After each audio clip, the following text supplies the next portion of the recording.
Accompagnateur au bonheur présente Anthony Rives, coach de vie. Et l'approche des pervers narcissiques pour appâter leurs victimes. Les pervers narcissiques appellent ce que disent différents experts, utilisent ce que disent différents experts, différents articles, etc. qu'on peut trouver sur Internet. Ils utilisent le love bombing, une arme redoutable. Mais il y a des signes qui peuvent prouver que vous êtes victime du love bombing. Il y en a 9.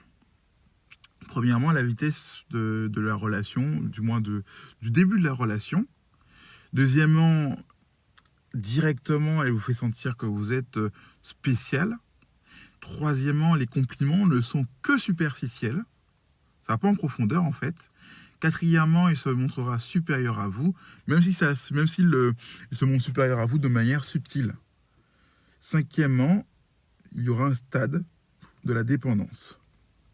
Sixièmement, vous allez commencer à sentir justement ce dédoublement de la personnalité, cette personnalité un peu lunatique quelque part. Ensuite vient la dévalorisation, puis le rejet, et enfin le cercle vicieux. Alors on va un peu décortiquer ces 9 points sur lesquels le pervers narcissique attrape ses victimes. On va parler de la vitesse du début de relation.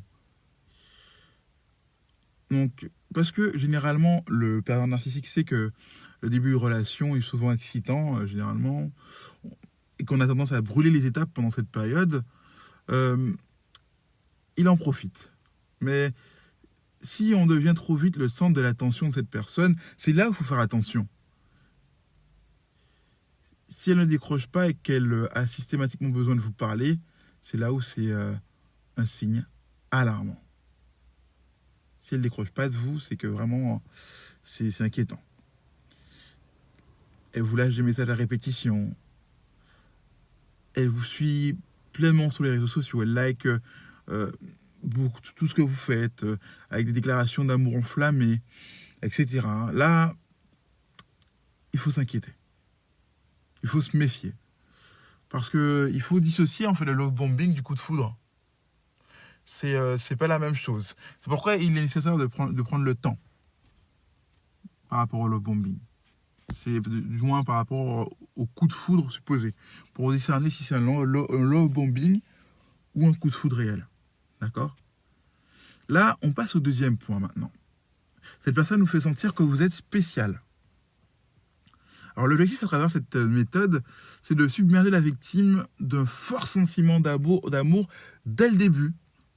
Vous vous sentez noyé d'amour dans la relation. Peut-être si en plus vous avez ce manque d'affection qui est déjà là, vous avez l'impression qu'enfin on vous comble de ce que vous attendiez.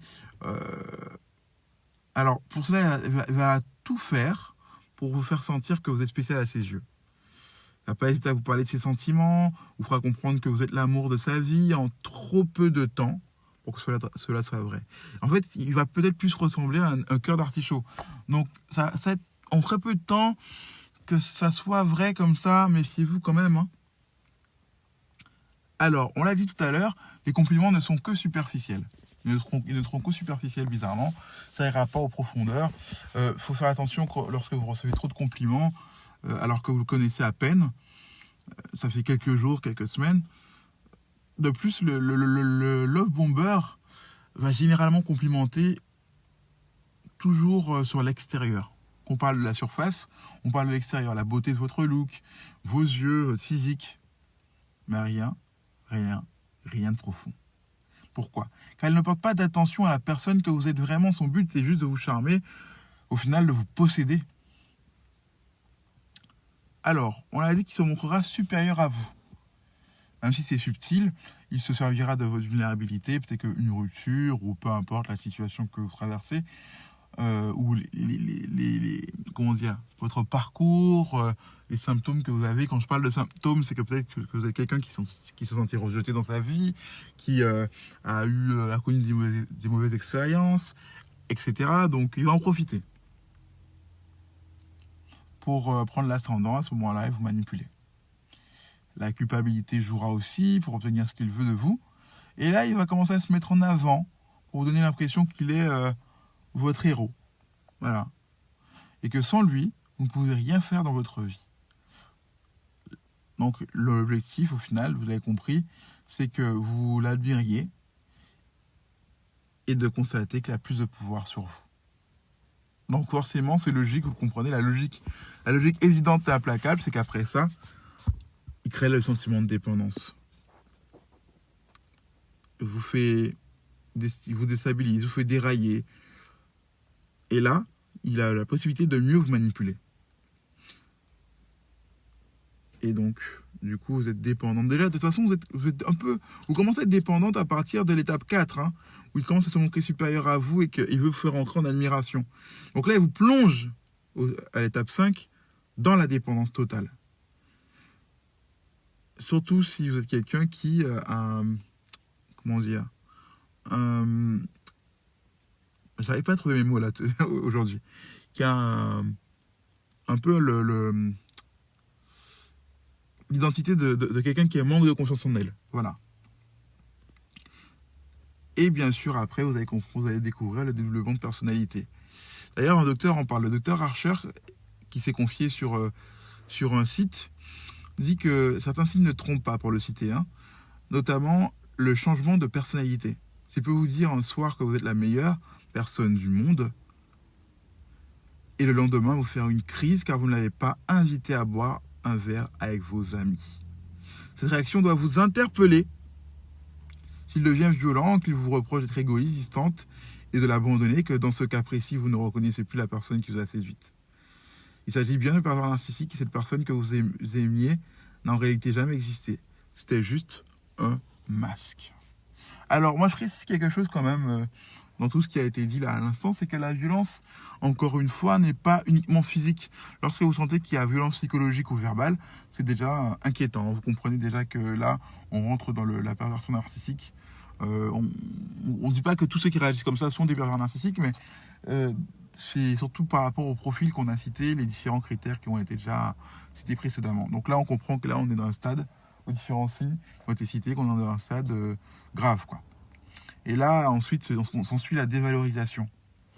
Son emprise sera tellement importante que tous les actes de la victime seront déterminés par lui. Et il peut ainsi commencer à vous fracasser, vous démolir, caresser ou appuyer pour vous briser.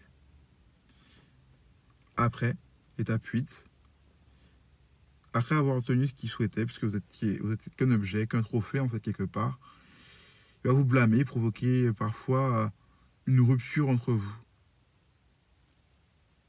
Il peut aussi disparaître et vous effacer ou vous ghoster pendant un certain temps.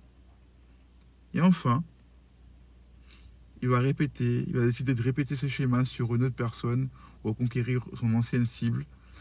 Et là, on a donc énuméré toutes les phases qu'utilise ce pervers narcissique.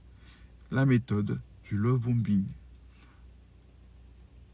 En grand, du moins, si on veut bien décrire ça,